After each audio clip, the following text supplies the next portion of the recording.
And I have 8 hours to talk. I gotta get Scott in here now, though. Let me see. Always forget the doohickey. There we go. I'll just send him a letter. It'll be quicker, I think.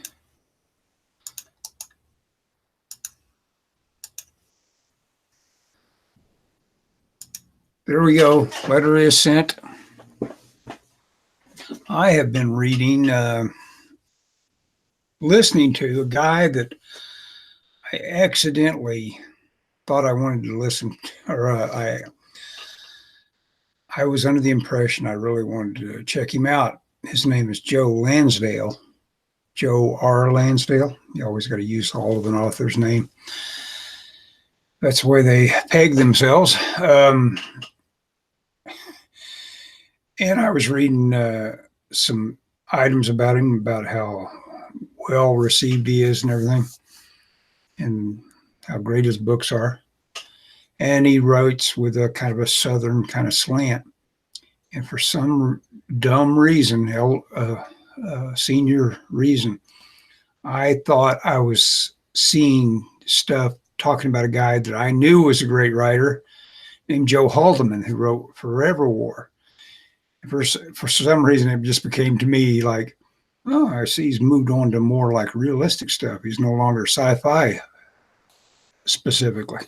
So I downloaded two of them, called one by The Dark by the River and the Samurai Cowboy, which apparently has a continuing set of characters called Hap and Leonard. And they're not for me. What can I say? I'm listening to them, though. Since I went to all the trouble of burning the disc, I'm listening to them. It's kind of interesting. The guy can no doubt turn a phrase, but, oh, there he is. Who are you talking to?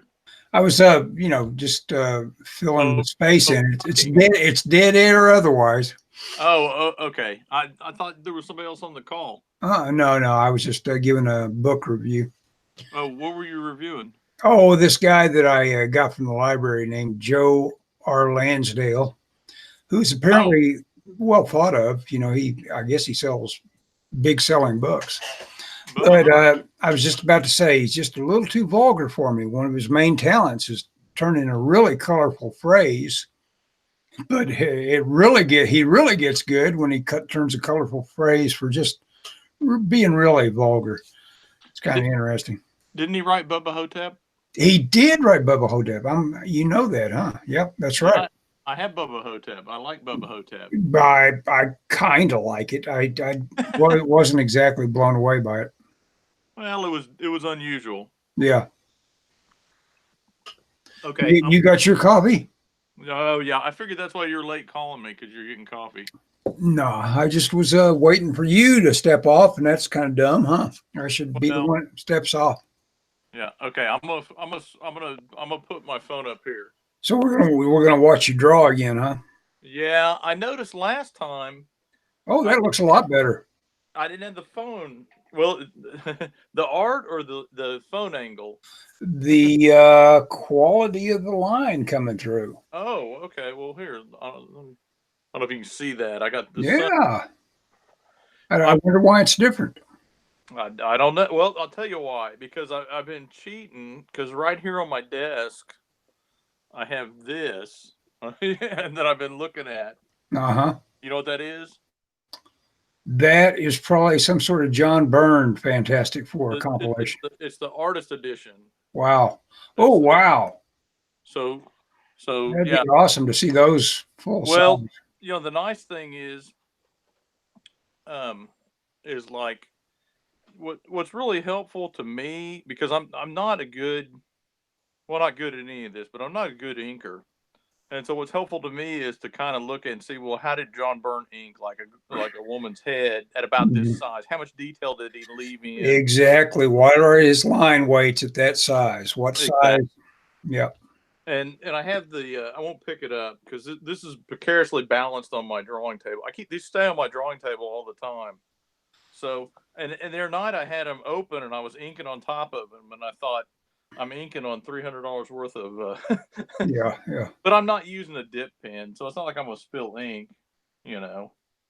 But You're inking mainly with repeatographs and yeah, I use a repeatograph. I use a fountain pen, like a cartridge fountain pen, and then one of these brushes. Oh, yeah, fill brushes, the pocket uni or whatever. yeah, I think it's a Pentel. Yeah, it's a Pentel. Yeah, But, Pentel. but You can fill those with regular Indie ink. yeah, I've done that. Okay. I've done yeah. You know, the fountain pens I use take a special cartridge. They're the only ones that take them. They got a wooden notch in them, and when you buy them, it comes with blue ink. Yeah. That's all you can get. So immediately you have to buy if you're going to use them for anything, comic-y, you got to go and buy, a package of ink. And I refilled one. One of them, I have two. One of them quit working for some reason, and it was the size I was using. I bought one. Oh, I was at a local art place, and they had them on sale. And I always feel bad for these art places because they're not doing any business hardly. And they were on sale, so I bought one, and I got it, and it was fine. It was extra fine. I'd been using a fine, and it was an extra fine, and I thought that extra fine would be exactly what I needed, and then it came out, and it was just a little scratchy. I didn't care for it. Yeah, yeah. So like you say, your line weight, if you can figure it out, the quickest way you can go down with it is the best way. I figured that out I found a tutorial on digital painting. Oh yeah, you were saying that. And this guy, his advice and his guidance on making one brush, just using one brush, has guided me to a place I wanted to be for 20 years, I think. Oh, really? Or maybe I've learned it before and forgot it. I don't know, but the idea of using one brush, it's so simple and it's such genius. What you're doing is doing exactly what you would be doing if I was back there in Thousand Oaks, taking those painting the model classes. I'd be using about one or two brushes. They'd be pretty much identical in terms of what they put down. And by the end of it, there'd just be no way around it. It would look painterly. And that's all I've been wanting, is to whatever I do to look painterly. And I did a paint over of a Hellboy drawing I did, and by golly, it's about the best painting I've ever done digitally. Oh yeah. Yep. I could share that, I guess, if I can find it. There's something to be said for this idea that a limited palette being. Oh yeah. And I think digitally you can get to where you have too many tools. Oh yeah, definitely. People don't want to see sun flares. They don't want to. They don't want to see drop shadows. They don't want to see anything but something that tells the story. They don't want to see Jeff Smith if they can get it. Something clean, something that just tells a story. Because when you think about it, 1,332 pages worth of Jeff Smith, you're moving pretty quickly from panel to panel. Yeah. By the way, I love that. I bought for anyone who's listening. He's talking about Bone. Jeff Smith's the guy that wrote and drew Bone, and Ellis bought it a while back, and he was talking about it. And I've never read it. And I remember going out to San Diego. It was always a big book for people in San Diego. And I remember at San Diego when they were selling it came out as one volume. And that's what Ellis bought that. And then I ended up buying it after hearing about his. He offered to lend it to me, but I said, there's no way I'm borrowing a 1,300-page book from you. Well, you would think I'm impressed by the binding on it. You would think a book like that would be threatening to come apart at every move, but it's not. Yeah, and it's easy to. I mean, yours was used. I bought a new one. I don't know what you paid for yours, but it was cheap. I mean, it was like $25, I think. Which I didn't even think about that. Yeah, I bought it at half price books. I assume it was used, maybe not too much. yeah, it was in decent shape. Yeah, hell yeah. But and the reason why I bought is because I didn't want to wait for use. I got on Prime and I got it in 2 days, and so I was reading it like the next day or whatever. That's And I've read about 80 pages of it. that ought to be about enough to get a hook in you. Yeah. Oh, yeah. We're going on a trip this weekend. My wife and I are going to Arkansas to see her parents, and I'm gonna take it. I That figured panel right next to the one you're working on is really well staged. I like that. this one right here. Yeah, you got all the measurements right. Doesn't look like you've gone wrong on anything that I noticed. It looks like it'll be a lot of fun to There's always time. ink. Yeah, I can always mess everything up. Well, I found that anyway. and I swear, Ellis, I'll never do a book that has a character that's a Medusa again. Well, I've noted. I was going to comment on your Medusa. It's like you realize that Harryhausen was making a big creative statement, saying, "Look, I'm going to have my Medusa actually be body snaked." You know, she was just a witch. You know, but Oh yeah, mine. Harryhausen stepped off and made her into a part snake, which was cool. Well, mine is part snake. That's what I'm saying. I can see that rattler or whatever behind her. Yeah, let's see. Where's the page? There's a page where you can see all over, I think. I can't find it. But yeah, she's all snake. She's half snake, half human, and all woman. Yeah, there we go. But no, I cannot imagine what he went through animating all those snake Oh heads. man. Oh yeah. I mean, drawing them is about to kill me, and I've got to do them for like 5 panels. He talks about in some interview about nearly going insane when he was animating the Hydra fight with Jason, because it's one of those things. You talk about pantsing it in writing, where you say, I'm going to just write, and no outline in front of you or whatever. And the animators kind of got to be like that. Not nowadays. You can always check, see where you were at.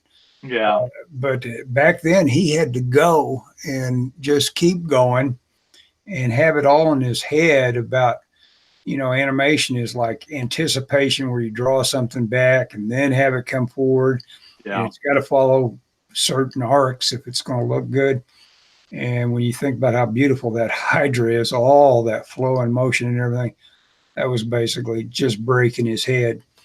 Yeah, he was a genius. I mean, whatever screw was loose in his head that allowed him to do that work was just amazing. Yeah. And then, we went to that show of his, you and I and some friends of ours. Yeah. The amazing thing about it was, not only was he like a great animator and a great sculptor, but man, he was a really good artist too. Oh yeah, that guy could draw. He really could. And what he had in his head was obviously great stage design and character design. Yeah, he could be anything, is what it amounts to. Yeah, no doubt. As far as the creative goes. Well, and I think that there's something to be said for. I've met him. I've met him once.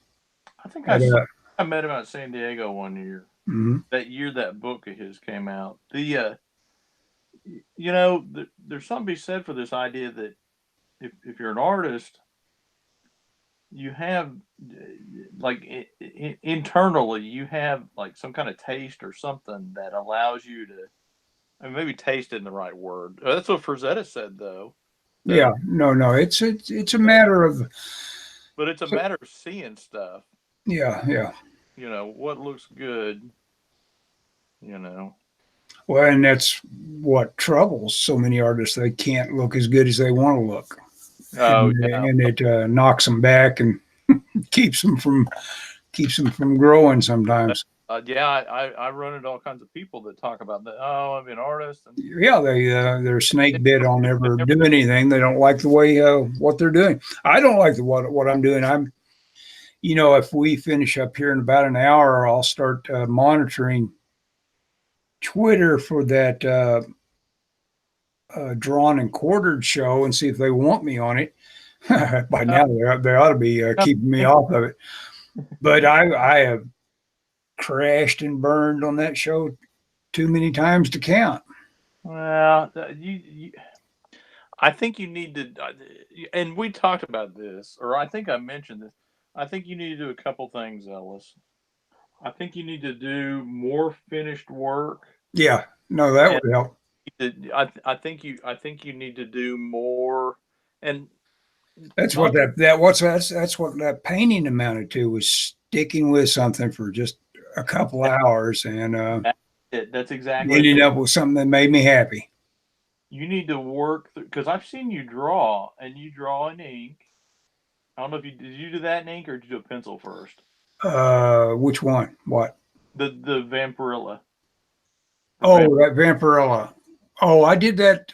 I just put down a little pencil guideline and then I went to, oh, yeah, here we go. I can share this pretty easily. I got it up. Oh, do you? I will share my screen with you. Okay. I can't see my phone. I'm gonna pull up my iPad. This is on your YouTube, right? This is on Weird Ellis.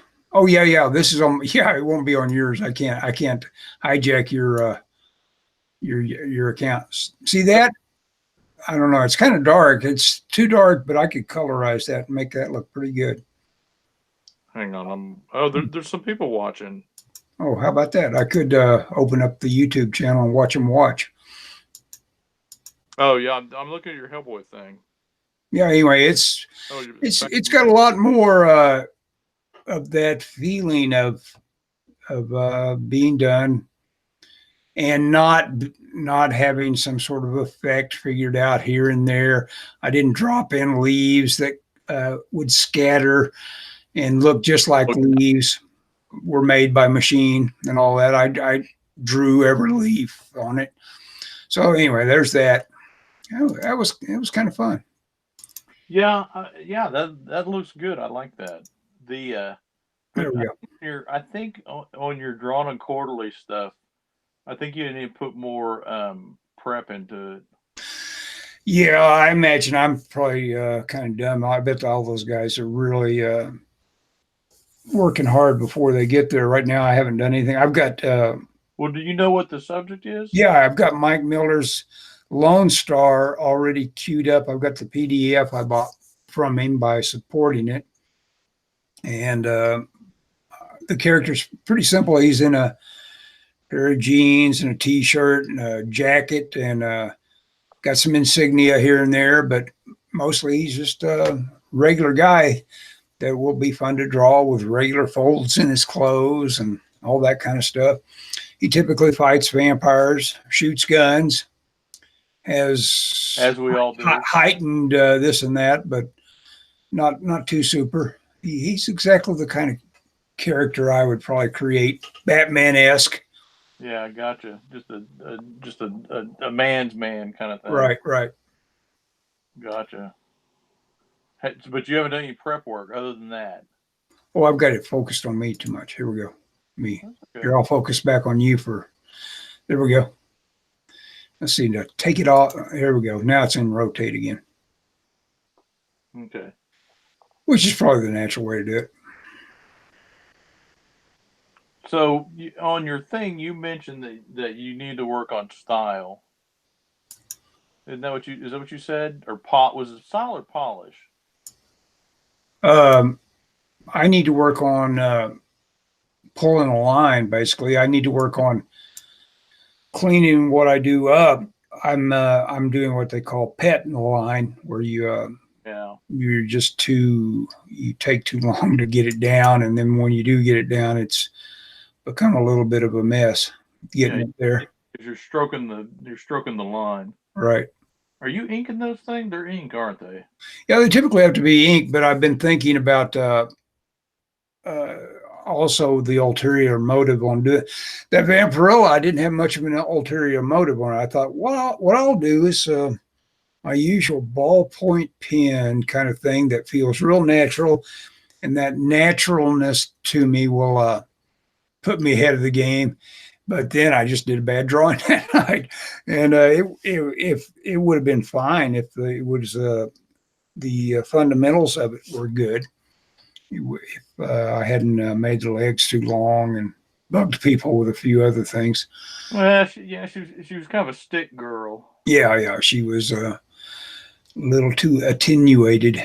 Well, you kind of deviated from the typical Vampirilla. Yeah, well, like I said, old Ethan Van Sciver was on the show. Oh, he was for long periods, and he because part of the reason they chose that was he's cover. He's doing a cover, and so he was ready to pimp that a bit, and how much money that potentially is going to make for whatever company it is. Dynamite, I guess, owns it. Is it Dynamite or ID? That's Dynamite. It's got to be Dynamite. It's one of those, all these properties that I just automatically think of Jim Warren every time I think of Vampirilla, but I guess that's long gone. Yeah, I wonder who owns it now. I mean, obviously they're licensed it. I wonder I guess it could just be a license. I don't know. I think of ownership changing hands on some of these things usually. I was thinking about it'd be kind of fun to be into a big cache of public domain comics that you could, pull. And people do this all the time. I should say, it's like this is a big. Oh, that reminds me, I haven't listened to old John Woolley's podcast in a long time. The guy he collaborates with on that podcast, Forgotten Horrors. Yeah. He does that all the time. He puts out all this public domain stuff, and then he puts a big his own word balloons on top of it. Oh. Which is kind of like him being. So he's copying the art? He's basically repurposing this artwork. It's kind of funny. There's no bigger critic of Mystery Science Theater than that guy, and yet what is he doing when he takes that stuff and makes it his own? Yeah, I'm not real crazy about that kind of stuff. I mean, that idea, I don't like the idea of I mean, to me, I guess it works. Well, it might become the only version for one thing. That's what's sad about it. Yeah. Public domain comics for sure. It's like too. I think it's that way on several movies. Like it wouldn't be sad if Monos, The Hands of Fate, there was only a Mystery Science or Riff Tracks version of it, but most other movies you'd want to be able to get them without an overlay of something with them. Yeah. Oh, Alfonso Prouty says that it's a Dynamite. Oh, Dynamite. Yeah. Thank you, Alfonso. Yeah, I forgot I was still trying to get to YouTube. Quit. Oh, let me share something else with you. I'll share this Doom Patrol scan with you.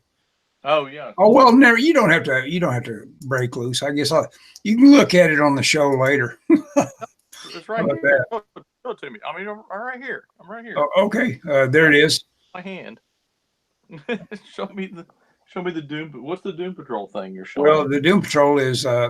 This is a cover that just I scanned your copy that you gave me. Oh yeah. And this cover, it's like wow, nothing could hit me between the eyes more. And this thing, I remembered this cover so distinctly. And then this one just cracked me up because of the political incorrectness. She's giving birth practically, Elastigirl. It reminded me of that movie, Dude, Where's My Car? Have you ever seen that? No, I don't think I have. Oh, well, you talk about classic cinema podcast. We need to see that one. I think that's past our time limit. Though. Yeah, yeah, it is. What's she doing? What was she doing? Go back to that other page. Okay, go back to it. Okay, now I got to go back to it.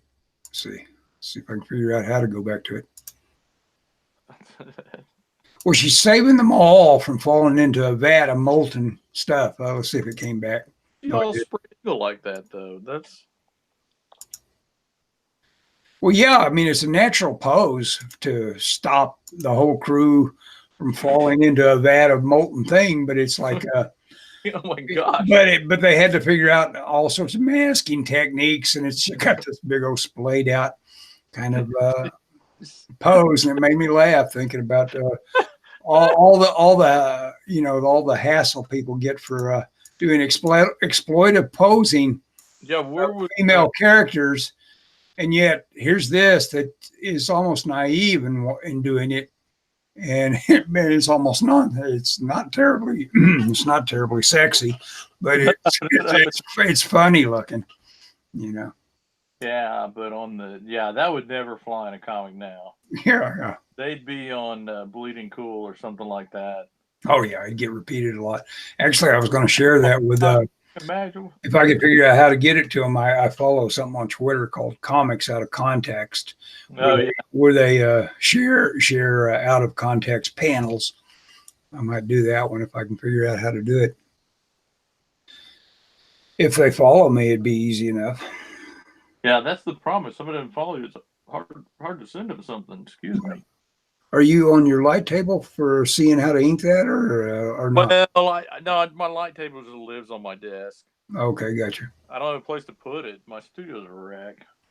So you've already light tabled up and got the pencils you're now inking. Yeah. Well, and I've talked about that. I mean, I do it on the back. I do my thumbnails on the back. I don't know if you can see that. And then I light box it, and then I do the pencils, then inks. I think that's the way Miller does his. Not like that. He printed it like you printed for me that one time, a blue line. Blue. I thought about doing that, but I was worried that the ink would that it would be resistant. Yeah, it is slightly resistant. Hey, I'm going to leave it on you and go grab a cup of coffee. I'll be right back. Okay. Ellis is leaving the audience to me. Well, I don't know if anybody watched this last week. I think this is a thing we're going to do every Wednesday about the same time. Ellis and I live in the same city, but he lives in quite a ways away from me. Ellis is retired. I am not retired. And so I am drawing comics in my spare time, such as it is. And I'm currently working on a book called Heaven's Rejects. And let me see. I'll make sure you can see this. And this panel, Heaven's Rejects is about a trio of angels that get kicked out of heaven for basically being insubordinate, and they come to Earth and they fight crime, and they end up fighting a lot of supernatural kind of stuff. And in the page I'm inking tonight, they go to a mall and are attacked by we'll call them supernatural entities that are of the nationalities of the different food court. For example, this would be like Greek food, so it's a Medusa. That's the concept. It's a food court based mythology. Well, this issue. Oh, okay.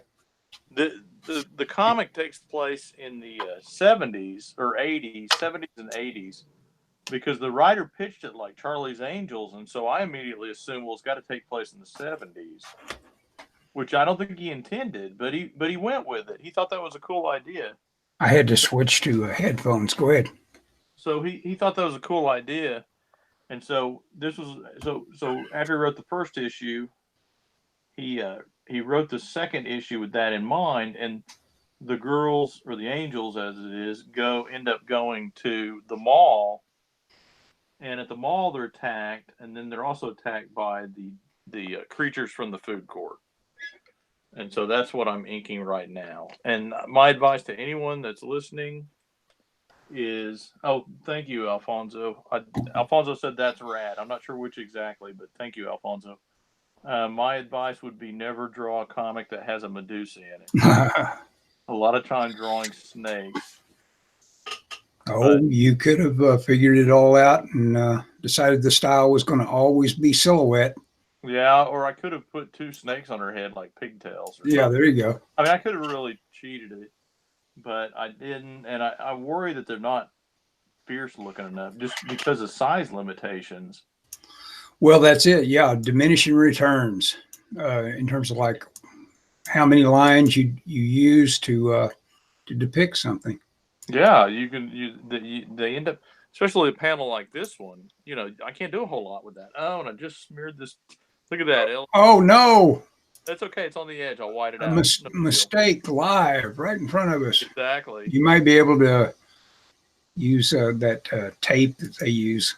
It's on the edge. I'll Photoshop it out. No big deal. Yeah, that's the deal.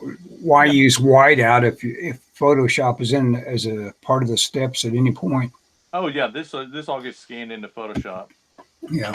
That's that's a trick I learned from a guy on Comics Experience. I'm blanking on the guy's name, but he said he does pencils and inks for one of the Deadpool books, and he said, because I was like, what do I need? How should I scan this? I am scanning these pages in. Check this out, Ellis, at 1200. This is the inks, not the pencil. 1,200. 1200 DPI, black and white. My God. 1,200 is ridiculous, I think. 600. Well, but 600 is twice what I usually do. Well, then I reduce them down. But the thing is it and then I save them as a TIFF. You've got them you've got an archive of it. Yeah. Well, here's no. Here's the thing though. If you save it as a TIFF, it's not because I was always scanning this stuff. I'd end up with gray edges. I couldn't figure out why. And it's because I was saving it as a JPEG, and JPEG is anti-aliased, and so all of the edges are fuzzy. You know what I'm saying? Mm-hmm, yeah. Well, the TIFF would be sharper, but it would probably still anti-alias. It's no. It's all black. Well, you scanned it as black and white, so it's all black. Oh, okay. So it's sawtooth on any curves, because it's black and white. But the 1200 DPI makes it where it's okay, and then you reduce it. I've reduced them down to 400, and then if I have to mess with them, I'll convert them to grayscale, because you can't do anything to a black and white scan. You can't rotate it or scale it. You can't do anything. You can't make a second layer. Yeah. And so I'll you end up I make a grayscale, and it works out pretty good. Mm-hmm.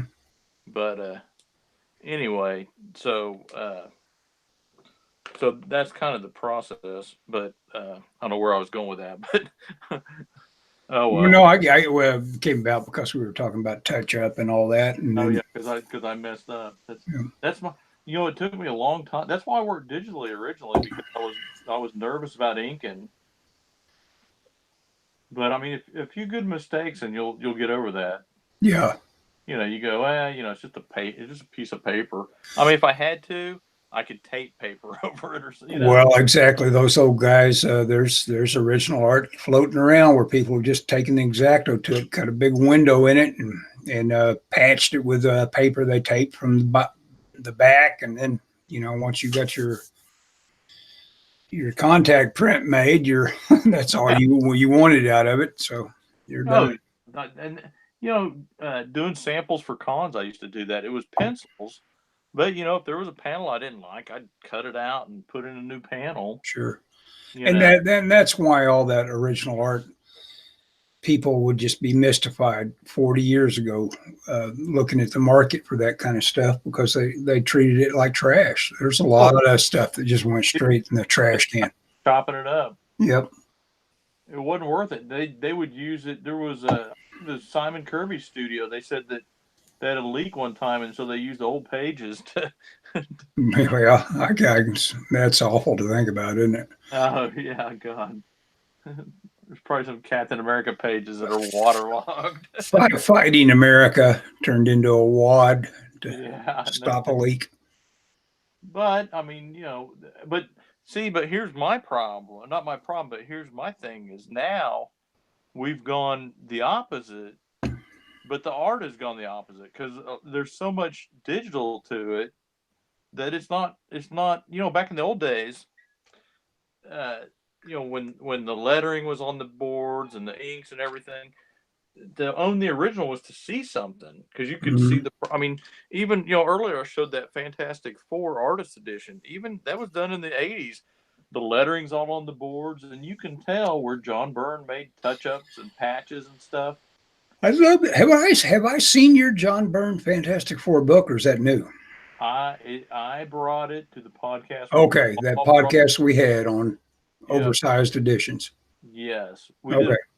Ellis and I do a podcast, and we did an episode where everybody brought different artist editions they had, and I think we had thousands of dollars worth of art. Oh yeah, I had Hellboy. Yeah, yeah, because you had the Hellboy one, and I had. Oh God, I brought that. I had this. You brought a lot. Yeah, I have 4 of them, and and just because they're so cool, and. Well, like you said, their value as an artist trying to duplicate what you see, to understand what goes into the lines and how and what lines get used, and make your own judgment about saying, that's not how I'm going to be doing eyes. That's too much work. It's distracting. Well, or whatever, that sort of thing about when you stop, when you continue, and all that. Well, and I mean, John Byrne is by far my favorite comic artist, and so the ability to look at his and I this isn't a recent thing. This is from when I was a kid, and so the ability to look at his work and kind of dissect the actual pages is pretty invaluable. I just wish there were pencils of his pages back then, but they generally don't exist. There are very few of them, but I like the final version anyway.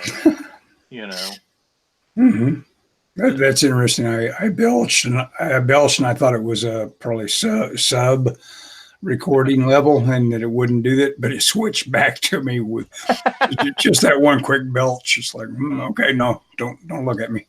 I'm not making noises. Anyway. Let's see. So what'd you do today? I had every day is a good day anymore. I'm waking up and writing. That's my new discipline. I'm not on the internet until like 1 or 2 or 3 o'clock after I get back from the park from my walk. And the writing, because of the challenge involved, what I've done, I would call what I'm doing in writing as snack sized, just like the flash fiction. But the point is, if you outline your stuff enough into little crumpet size, or I had a better term earlier, where you know exactly the whole big scheme of things.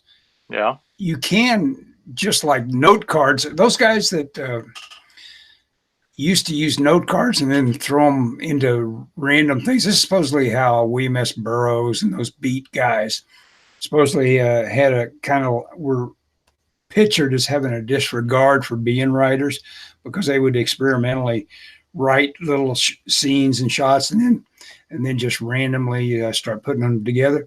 But that's a great notion about, in terms of like, well, let's see how we can break this story up a little bit and see if we can make it really interesting in some way, if if that occurs to you, because you're going to, even with all that index card work, you're going to have to make it into a cohesive whole eventually. Yeah, maybe. But I have these little bits that I've broken this into. I do a bit every morning, and I'm always surprised. Sometimes it goes really easily, especially if it's people talking. Dialogue. I like to do dialogue that's character revealing. But if I run into a thing where it's like, well, now what is happening here? It's the same way a guy would, if you were handed a script and you were the guy breaking stuff out of it from the script about what is on the page, that becomes kind of difficult. You really got to put your cap on then. And that's the writing that probably gets toughest for me, is to break it all down, saying, okay, this happens, and what we're looking at. I'm writing a script, so it's like, it's got to be very visual, So is this your Western you're working on? Yeah, it's yeah, I'm back on that because what's funny is I was so I did have good outlining going on, but there was a lot left to do. I'm discovering, you know, which is good. This is just education of Ellis the writer. That Yeah. That hey, there was a lot left to do on this, and so it's fun to learn it. That sounds like my pencils. Yeah. You know, it's like, oh, Well, what did yeah, I he? mean, it's just like me that learning, finally making some sort of big breakthrough in digital painting when I've been around this stuff for, like I say, 20 years. Should have, But you know, you never master this kind of stuff. yeah, yeah. Or some people do, but I mean, I'm convinced that if you're, Well, some people, yeah, go straight on a fairly straight line for good commercial looks, anyway. but I am convinced that most artists, if you're going to be an artist, you're committing yourself to a life of well, first poverty, but also Yeah. learning. You know, you're constantly trying to improve. I think. Yeah, there's so many tools coming at you, and Well, so these guys that are discovering they have to do it all. There's a very rare artist that wanted to do it all, wanted to be the publisher, the pitch man, the you know, yeah. and all that. But you know, that's where they've got to go if they want to make some money at it. Yeah, it seems to be. Well, you know, and the thing is like if especially comic books. Now, I think illustration's been different, but man, I think in comic books, generally artists have just been pretty poorly compensated for traditionally Oh just yeah. high-paying industry. I just don't think there's a lot of money in comics. That's Oh, like especially now. Yeah, they've abandoned them. Really. yeah, yeah, and so if you're gonna make money, the money's in the character, the money's in the IP. Yeah. So if you're gonna make money in comics, you have to do your own stuff. You know, I mean, there are some people that make money, good money, doing comics, but they generally tend to be like very limited creators. And like you say about that secondary market, if you don't have originals laying around, you need to be able to like get that extra bit of boost Well, and selling those. that's pretty pathetic that uh, that you know one perk of the comic industry is you can sell your original pages. You Yeah. know, it's like well, it doesn't pay much, but you can sell the original page, which is you know a lot of people make money on that, and but it's like I don't know. It And just there's fairly often a split with the inker, I guess, right? yeah, my understanding is that the inker gets a third of the pages. Mm-hmm. You know, so Which, you know, you know, so I think if you're an artist, you know, working for the big two, there's probably incentive to ink your own work. yeah, if you can do it. You shared that from Frank Whiteley video that shows how he works. Oh yeah, I could not imagine ever having a lifestyle where I spent that much time on artwork. It's just inconceivable that a guy could have that many hours in the day to get done what he does. You know, but slept at his studio in that one deal. I mean, yeah. he was at his studio for almost 24 hours. What's the name of that show? What artists do all day? What artists do all I think day? BBC series, and one of the episodes was on the comic artist Frank Quietly, and I haven't watched any of the other ones, but I think he's the only comic artist on there. Yeah, Man, he literally takes the bus into his studio because it's in downtown Glasgow, I think is where he lives, and he he works. He has a studio, and it's small. It's probably about the size of my studio here, but it's a room in this studio that he rents downtown, and he works. And at one point, he pulls out a sleeping bag and he sleeps, you know. And yeah. then or he walks to the bus station across the street and takes a shower or whatever. Wasn't he working digitally? Yeah, it seemed like he had a huge Cintiq. He does Parts of it digitally, I guess. he does his roughs digitally. That's right. And Yeah. and if you've ever, I bought that sketchbook of his, and he does very detailed preliminary sketches for Right. everything. And then he'll break down the script and do sketches of. He must have a huge lead time because he does all these sketches, and then That's the only way to do something like that, really. And people that just tear into something without that sort of prep going on, they just hate the result at the end of it. well, Probably. you're right. I mean, I do thumbnails, but I should probably do more detailed thumbnails. Yeah, I mean, if a guy wants to do artwork that is going to make you a fan favorite, you're going to have to work hard. Yeah, put the to work. Make sure put the work in. Hey, I want to go grab another cup of coffee. You can too if you want to. We can just leave it dead. Coffee fast. What? No, I went right through that coffee. Yeah. Anyway, yeah. Go ahead, Ellis. I'll talk. So, on this show, they follow Frank Quietly for 24 hours, and he's basically at his studio, and he talks about how, first off, he rides the bus in, and it's probably because for not wanting to leave his car downtown or whatever, but he rides the bus in, and he talks about how he used to work out of his. I'm not having to slow down for sweetener though because I ran out, but I've got Amazon Prime should arrive any moment now with my stevia. Oh yeah, you're one of those stevia people. Yep. Anyway, so Frank Quietly was saying he worked out of his house until he was doing construction or something at his house, and so he rented a studio. And his wife decided she kind of liked him not being in the house working, and so he rented this studio with these guys. But anyway, Ellis, we were talking about his working method. He, as I understand it, well, first off, I think, have you ever seen any of his originals, Ellis? No. I was at San Diego one year, and somebody was selling his Batman pages from the Batman and Robin thing he did, and it was shot off his pencils. And if I were smart, that would be how I would work. Maybe I'll do issue 3 like that off my pencils. And his pencils were very fine. It looked like he drew them with like a 0.5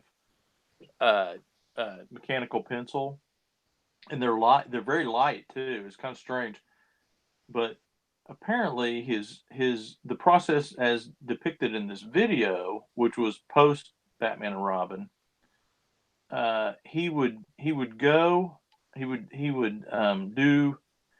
first off, he would do a bunch of sketches detailing all, trying out camera angles, and a lot of it was body language and gestures. Oh yeah, the acting. You got to get the acting right. Acting, that's the word I was trying to think of. Yeah. And so he would work. He would then go and do this on a Cintiq, and he had a real big Cintiq, and he'd do this, and he worked in layers, I think. In other words, he would do like a blue rough, and then he'd do a little bit tighter, a little bit tighter, and his final digital thing was fairly tight, and then he would print that out and then pencil it. I can't remember if he did it on a light box or if he did it. I think it seemed like he did it on a light box, and then his final pencils were super clean and super tight, which his art is pretty clean and pretty tight, but it just seemed like a huge process to get a page done. But yeah. I mean, it is a huge process the way he was doing it for sure. But his art's phenomenal. So just doing that was something that this guy Sherm Cohen that did a lot of the early storyboards and story work for SpongeBob SquarePants, and he's really well known in the cartoon industry. And he put out probably the definitive work on storyboards and how to. Yeah. Because a lot of people kind of just copped all the work he'd done and then taught courses with it. But he talks about the that sort of thing, that prep. If you wanna be trying to get a job or something like that, don't be lazy about it. Draw that character 100 times. I mean, just sit down and make at least one devote a day to where you're the guy that you'd want to come to draw some character, and to where it's just coming out your ears, and then ta-da! All of a sudden, your Batman is the definitive Batman or something. Yeah, that's and it's but that's one of those easy to say, hard to do things. Yes, it is. It's hard to make yourself say, but if you did it, if you had some sort of formula for doing it, that'd be a genius to say, okay, I'm going to do the old, maybe you've already got the poses worked out or something, the generalized stick of the whole thing, and then you just fill pages over the top of those sticks that become the that character. Just some sort of thing that gives you something that says this is just junk work. This is the sort of stuff I ball up and throw away, but it's absolutely necessary. That kind of work. Yeah. Well, one of the things I'm doing, I mentioned I'm going to my in-laws this weekend in Arkansas, and it's about a 4 or 5 hour trip. Yep. And I've got 6 pages left that I have not touched of issue 2. I've got everything penciled up except for the last 6 pages. What part of Arkansas? I've got my thumbnails. Let me show you my thumbnails. Okay. Can you see those? Oh yeah. And here, I'll put it on you. Here, it won't go back and forth now. Oh yeah, that's nice. Yeah, each page like that. Yeah, those are. But what I'm going to do is go take another pass over them and really try and tighten them up. Believe me, that is the best way to go. Is like have those ready to just blow up.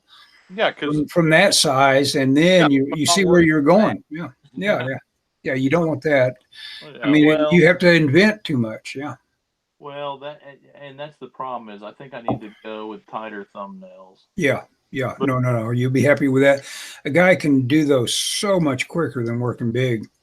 Well, and I think I'm like a lot of people. I even in school, I never liked doing thumbnails for projects. They'd always tell us, we're designing whatever. We want to see, 3 thumbnails. And I do. My problem is I run out of ideas. It's like, okay, well, here's what they're doing. That's the best idea. Well, that's the point. You need to.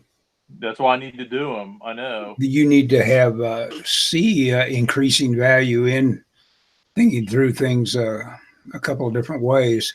But I'm pretty much the same way when I was doing all that freelance for InWorld. Once I got any sort of image that looked like it was focused and looked like it was leading your eyes halfway decently, I said, oh, okay, that's done. Well, they weren't paying me all that much, but I've never had that where I've said, I'm going to give them my best.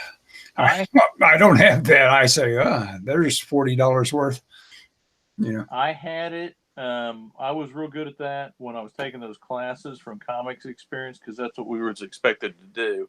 Yeah. And that's what we were trained to do was this idea that you would do small thumbnails. Okay, like if this is my you did thumbnails in 2 stages. You did ones like this and you did ones that were about half that, right? Mm-hmm.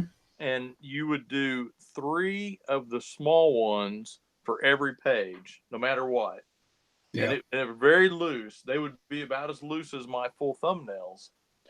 But you would then turn around and pick the best from those 3 pages, and that became your bigger thumbnails. Yeah. So it was so the thumbnailing was actually like a 2-stage process, or that's how I was taught. And I think you get better results like that, but it takes more time. And man, like a lot of people. But not Frank Quitely time. Quietly? Is it quietly or quietly? I think it's quietly. Okay. But yeah, you're right. It's not Frank Quitely time. But I've got a day job, so yeah, that's true. It was more time than and I'm always, time is of the essence all the time. And so you get to where you're like, I can't put that time in. I got to you feel like it's wasted time, and it's really not. I'll use Frank quietly in the as a hashtag in the YouTube. Maybe he'll find it. You'll love that. Us Oh, yeah. talking. We aren't talking trash. No, I like Frank Quietly. He's one of my favorite artists. I think I kind of put I've kind of put artists I like into two categories. It's ones I like that I want to draw like, and ones that I like that I don't necessarily want to draw like. You know what I'm saying? Yeah. So there's I'm guys. trying to think of guys that I admire that I don't ever want to draw like them. Well, I I'm mean, not sure. well, but we were talking about Well, style. Mike Miller and these guys that are just incredible renderers. I would never want to draw like that. Well, It's just, I mean, I would love to have their line, but I would do something different with it, I guess, is what I'm saying. well, but here's what I think you're missing what I'm trying to say. Okay. What I'm trying to say is not. I like such a wide range of artists that not all of them can influence my work. You know what I'm saying? Yeah. Because it wouldn't all work together. You gotta kind of mix stuff that works. I think. Mm-hmm. I mean, I was taught again. Go back to school. I was taught that how you develop your style is you kind of find artists that you like and you kind of pick and choose at different ways they do things. Like I was showing the Fantastic Four thing. Well, as much as I like John Byrne, there's some stuff he draws that doesn't fit the way he draws them doesn't fit my style. And so there are other artists that I use to kind of fill in those blanks. You know. Mm-hmm. And I think that's how you develop your own style, or that's how I'm chopping at it. Now will it work? It may one day. It hadn't worked yet necessarily, but I think it is. I mean, I'm missing the mileage is what I'm missing. It was focusing on your hair, and it was a Sorry. kind of an interesting shot, though. That the focus was working like that, so it made a depth kind of thing. You know what I picked up at the park today? I only picked it up. Do I want to know? Are we getting an E? I only picked it up for a minute. I saw a guy that was stopped in front of me and kind of annoyed me. I was going to go around him. Then I saw what he was stopping over next to his car. There was something about the size of a backpack in the road. Oh no! And it was a big old snapping turtle. Oh geez. So I went and parked and then made my way back through that soggy place. And because I figured what had happened to it, it went down off the curb and then found itself in a world where it couldn't make it up the curb again. Big because they there's too big to hoist itself up for that curb height. There was a guy at my work. So I picked it up and instantly got he did the super quick snap back over his shell, trying to get at me, and then those back claws. He actually did scratch me. It's probably going to get infected. Oh my gosh! I'll turn into a turtle. Oh no! This is a super turtle. I'll have turtle powers. You'll turn into what's his face? Not Gamera. Gamera. Yeah, Gamera. That'd be good. Yeah. My only weakness is roll me onto my back. You wish. It'll really give you lockjaw. Yeah. If you look for Oklahoma record alligator snapping turtle. Yeah. I at my work caught it. He was fishing with another guy and it was on their line. And he actually picked it up. And I mean, this guy's a fairly stout redneck. I'll see if I can find it. It's record alligator snapping turtle. Oklahoma record snapping turtle. I'll see if I can find it. Record snapping turtle. But one of my coworkers, I mean, he didn't work in my department or anything, but he's the one that caught it. I mean, and did they kill it? I think they let it go. Good. Like I says, it could be like a dinosaur, man. Yeah, it could have been alive 200 years. Well, that wouldn't make it a dinosaur, but Is this the guy? Let me share this. Yeah. Oh, it's a YouTube. Huh. Oh, the YouTube. Here, I'll share it real quick. Oh, I don't know if you can do that. Let me try it. I don't. Here we go. Snapping turtle. Hang on just a second. There you go. See that? Oops. Does that Well, look like him? There he is. See him? Is that him? hang on. Oh, you can't see it. I'll go back. That is a big looking turtle. Well, that one's only twice as big as. No, he's only a third as big as the one I got. only That's a big one. It says almost a record. Snapping turtle, almost a record. Oh, Huge. these two guys are not the ones. Okay. Hang on, let me look at yours. Are you sharing it? Yeah. I don't know why I'm not seeing it. Oh, hang on. There you go. See? Big old turtle. Oh, my feet didn't come. Well. Oh, well. Anyway. I, no one cares about the snapping turtle. I guess that's the point, isn't it?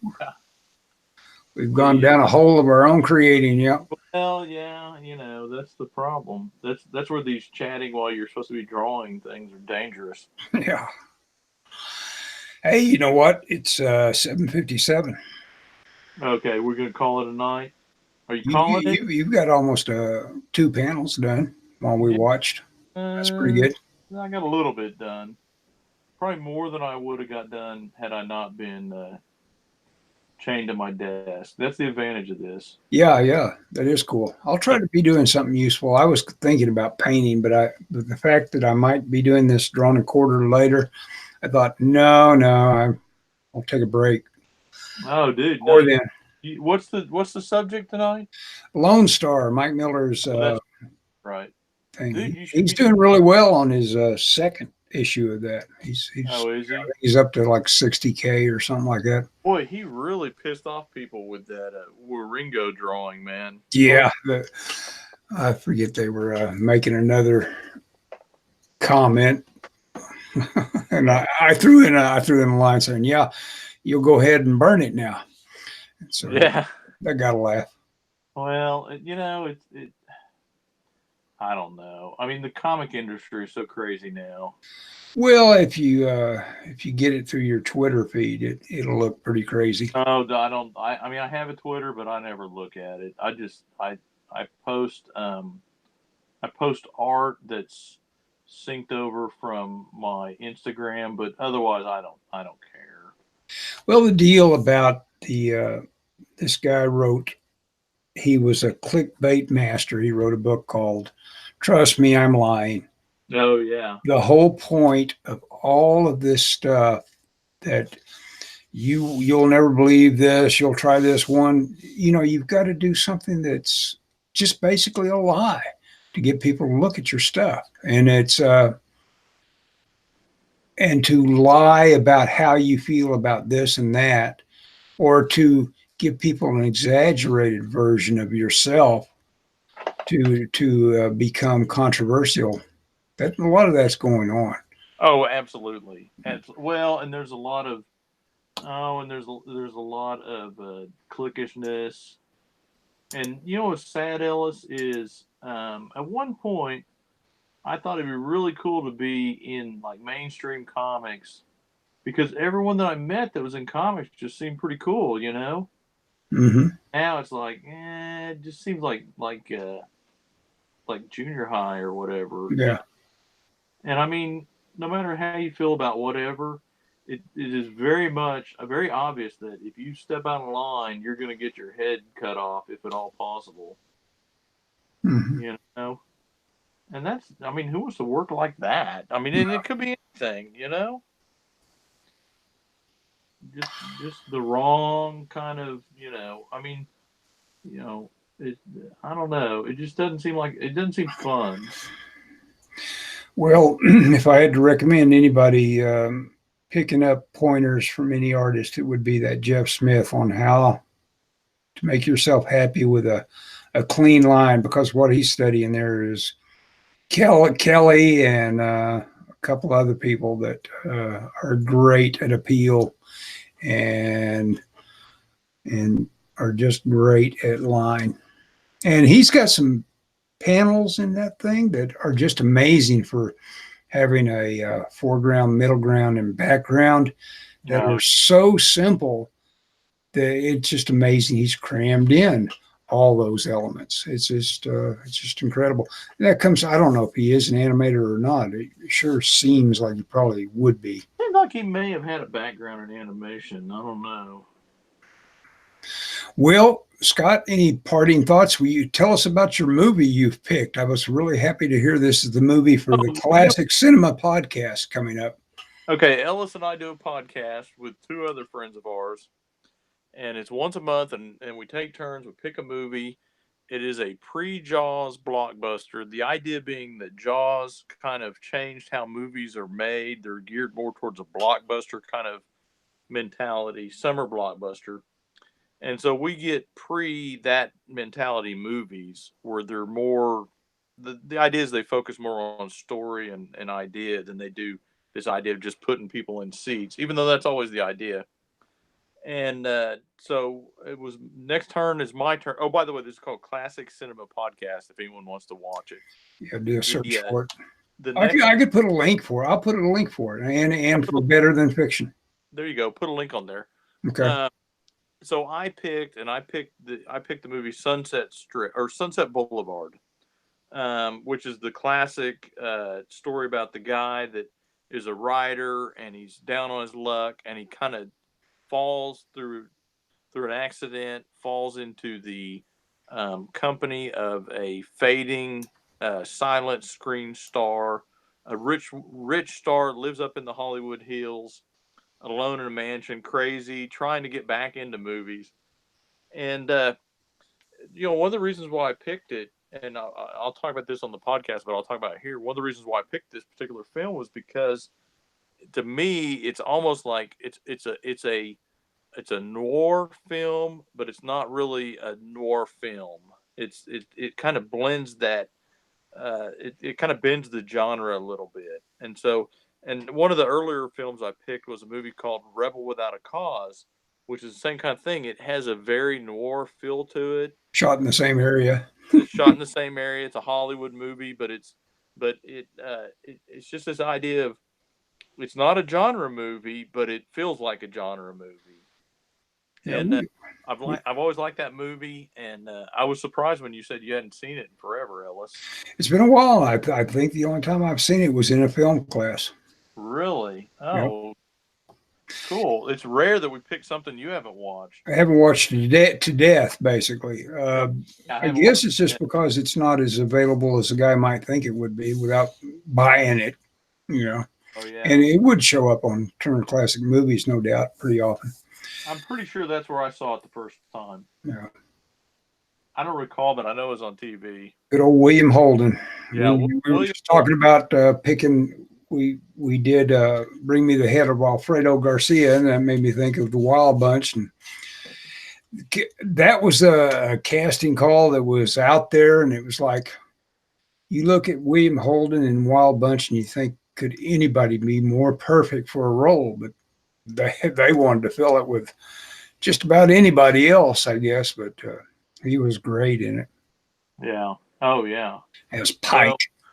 Well, William Holden's a pretty good actor. Oh, yeah. Oh, yeah. Oh, yeah. Bridge Over the River Kwai. My God, he's great. He's a guy that didn't want that job. Yeah. Yep. Of course he's going to get shot. Oh, spoilers. Oh, yeah. Have you seen Avengers yet? Speaking of spoilers, have you seen Avengers yet? I haven't. You haven't either, huh? Oh, I haven't. I'm dying to see it. I speaking of Ethan Van Sciver, I watched his. I watched where he spoiled it all just because I want to know what happens. I watched where he spoiled it all too. It doesn't matter to me. I also watched Red Letter Media spoil it all. I don't care. It'll seem new to me when I see it. It made me want to watch it even more. Yeah. Oh, I want to see the Lebowski Thor. That sounds hilarious. Oh, see, I didn't know about that, but okay. Yeah, I'll probably go see it in a couple of weeks. I'm taking a week off of work, and if I haven't seen it by then, I'll go see it at that point. When does that week off start? It starts off Memorial Day weekend is the start, and we're gonna film a movie, right? Well, yeah, if it's worked out tightly enough, yeah, sure. I want it to not annoy us in terms of like being something we struggle with. It's got to be, mapped out. Okay, well, if we can, that's cool. If not, we can do something else or whatever. Not, I mean, I don't know Just, how busy. I just almost said I don't know how busy you are. I know exactly how busy you I are. mean, you know how busy I am. Yeah. Well, let's call it quits. Do you want to talk about anything else before we go? No, I mean, I'll say this: if you like my work, if you're watching this, check me out on Instagram. I post a lot of art on Instagram. That's probably the easiest place to find me. And I'm at Scott Sackett. That's SCOTT. One S and two T's in both my names. Just check me out, and if you want to friend me on Facebook or follow me, I have a YouTube channel. I'm pretty easy to find if you look for my name. Just like the famous Louis L'Amour Like Sackets. L'Amour, yeah, exactly. Anyway, okay, we out of here, Ellis. Yeah, we're out here. See you later, Scott. See ya, Ellis. It's been Take fun. it easy. Bye bye.